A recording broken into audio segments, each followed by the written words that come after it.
कहते हैं ना, हर हर हर अधिकारी चाहे हर इंसान एक जैसा नहीं होता है। कोई ऐसा मिल जाता है जो आपकी सहायता करने के लिए तैयार रहता है। नमस्ते, खुश ऑलवेज खुश यूट्यूब चैनल में आप लोगों का बहुत बहुत स्वागत है। आज मैं आप लोगों के सामने दो मुख्य बातें सामने लेकर आई हूँ कि पहला तो ये जो हमने शिकायत थी बाल पुष्टाहार की उसकी कि जो सप्लाई इंस्पेक्टर आए थे यहाँ पे इंस्पेक्शन करने के लिए, मतलब कि उन्होंने किस तरीके से इंस्पेक्शन मतलब किस तरीके से जांच की, किस तरीके से लोगों से बर्ताव किया, किस तरीके से कुशाग के पापा से बर्ताव किया, मतलब इसकी शिकायत आज हम लोग गए थे डीएसओ के पास, यानी कि जिला आपूर्ति अधिकारी सर से। उनसे बात की हमने, हमारी जो समस्या थी उनके सामने हमने रखी। तो उन्होंने काफ़ी सहायक लगे मुझे कि उनकी बातों से मुझे लगा कि वो हमारी सहायता करेंगे।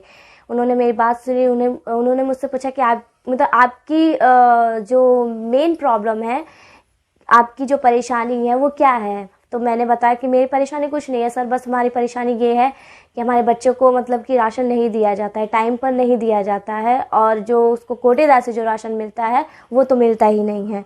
और हमने उसकी जांच भी करवाई और सप्लाई इंस्पेक्टर सामने आए थे, लेकिन उन्होंने सही तरीके से जांच नहीं की। तो उन्होंने कहा ठीक है। पहले तो उन्होंने ये बोला कि जो आप लोगों का राशन आता है मैं उसे दूसरे गांव में ट्रांसफ़र कर दे रहा हूँ, दूसरे कोटेदार के पास मतलब हमारे राशन का ट्रांसफ़र करेंगे तो वो तो ठीक है, बट अगर वो भी ऐसा करने लगे तो फिर हम लोग कहाँ जाएंगे। मतलब आप समझ रहे होंगे कि मैं क्या कहना चाहती हूँ कि मान लीजिए उनसे भागे तो उनके पास गए, उनसे भागे तो उनके पास गए, इससे तो हमारा सॉल्यूशन नहीं निकला। तो फिर उन्होंने बोला कि ठीक है, फिर हम दोबारा जांच करवा देंगे।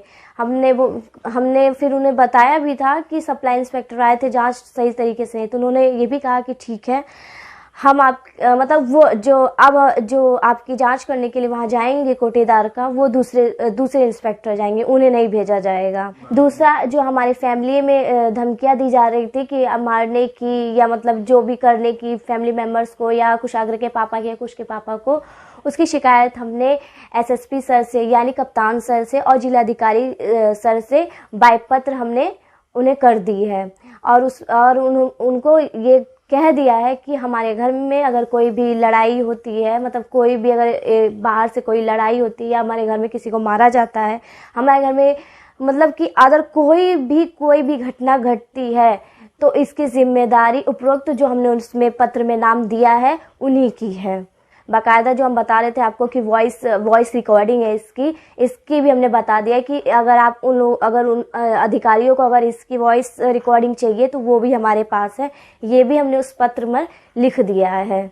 और आप लोग कमेंट करके प्लीज़ बताइएगा क्या हमने ये सही किया है, और भी कुछ आप लोग सजेस्ट कीजिएगा कि मुझे अपनी फैमिली को प्रोटेक्ट करने के लिए क्या करना चाहिए।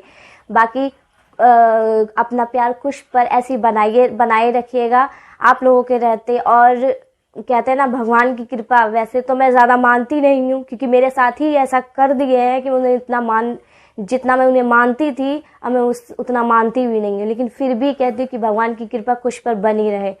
और मैं उसका हमेशा से ही जब तक मैं हूँ तब तक मैं उसका हमेशा ऐसे ही प्रोटेक्ट करती रहूँ। और मेरे होते हुए एक चीज़ और बता दूं कि मेरे होते हुए मेरे बच्चे का कोई बाल भी नहीं उखाड़ सकता है, हक तो बहुत दूर की बात है। आज के लिए बस इतना ही।